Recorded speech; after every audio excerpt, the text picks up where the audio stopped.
Cantonment board కాల్పరిమితి అయిపోయినా కేంద్రం ఇంకా ఎన్నికలు జరపడం లేదన్నారు ఎమ్మెల్యే శ్రీ గణేష్. మరోవైపు స్థానిక ఎంపీ ఇక్కడ ప్రజల డిమాండ్ను పట్టించుకోలేదన్నారు.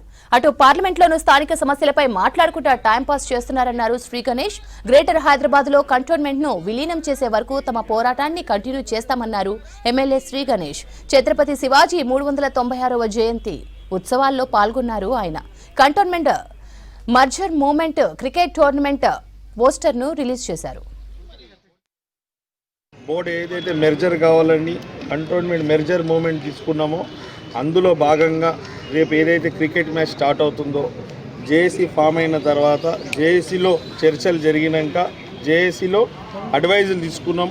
ఏమేమి కార్యాచరణ తీసుకోవాలి, ఏమేమి ప్రోగ్రామ్ చేయాలని డిసైడ్ చేస్తాము. అందులో భాగంగా ఆ రోజు డిసైడ్ అయింది ఏంటంటే ఇట్లా క్రికెట్ మ్యాచ్ కూడా పెట్టాలి. దాంట్లో కూడా యువతలు కూడా చాలామంది దీంట్లో ఇన్వాల్వ్ అయ్యి వాళ్ళు కూడా మెర్జ్ కావాలని డిమాండ్ చేస్తారు. కాబట్టి ఈరోజు రేపు ఏదైతే క్రికెట్ మ్యాచ్ స్టార్ట్ అవుతుందో దాని పోస్టర్ ఆవిష్కరణ చేయడం జరిగింది. ఈరోజు క్రికెట్ మ్యాచ్ కూడా ఆర్గనైజ్ చేసేది శరత్ మరి తరుణ్ యూత్ అందరు కలిసి ఈ క్రికెట్ మ్యాచ్ టోర్నమెంట్, ఈ టోర్నమెంట్ పేరు కూడా cantonment merger movement cricket tournament అని పేరు పెట్టారు.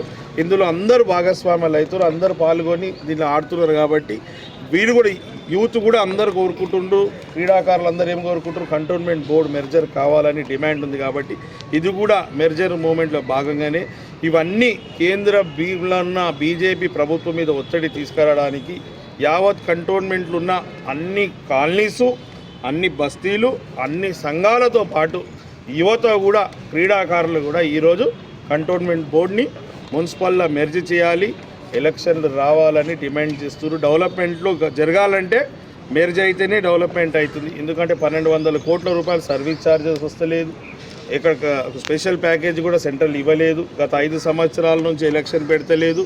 మెర్జ్ చేస్తుందని మెర్జ్ కమిటీ వేయడం, సంవత్సరం రాచరిక వ్యవస్థ లెక్క ఒక రాజపత్రం ఇచ్చినట్టు బీజేపీ ప్రభుత్వం బీజేపీ వాళ్ళకు పత్రం ఇచ్చుకుంటూ పోయి ప్రజాస్వామ్యాన్ని కూని చేస్తుంది.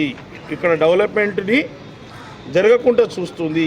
డెవలప్మెంట్ జరగాలి, ప్రజాస్వామ్యం బతకాలి, ప్రజలందరూ వాళ్ళ ఓటు హక్కు వినియోగించుకోవాలంటే ఈ కంటోన్మెంట్ బోర్డు మున్సిపాల్లో మెర్జ్ అయితేనే ఓటు హక్కు వినియోగించుకుంటారు. ఎందుకంటే ఈ చుట్టుముట్టంతా రానున్న 4 నెలల్లో జిహెచ్ఎంసీ ఎలక్షన్ కావచ్చు, మల్కాజ్గిరి కార్పొరేషన్, హైదరాబాద్ కార్పొరేషన్, అన్ని కార్పొరేషన్లు ఎలక్షన్లు అవుతున్నప్పుడు మనకే ఎలక్షన్ ఉండని విధంగా వీళ్ళు చేస్తున్నారు. కాబట్టి ఇది వాళ్ళ మీద ప్రెజర్ పెట్టడానికి ఈ తొందరగా మెర్జ్ కావాలని ఒక డిమాండ్ తోటే ఈ యొక్క క్రికెట్ మ్యాచ్ కూడా. కాబట్టి ఇందులో చాలామంది ఇప్పుడే ఈ ప్రెస్ మీట్ స్టార్ట్ కాక ముందు కూడా రిపోర్టర్లతో మాట్లాడితే మీరు కూడా ఎవరెవరైతే మెర్జ్ కావాలని ఇంట్రెస్ట్ ఉందో వాళ్ళు కూడా ప్రతి ఒక్కరు దీంట్లో భాగస్వామ్యమై మీరు ఆడాలి, ఆడిన వాళ్ళందరూ గెలవాలని కూడా మనసారా కోరుకుంటూ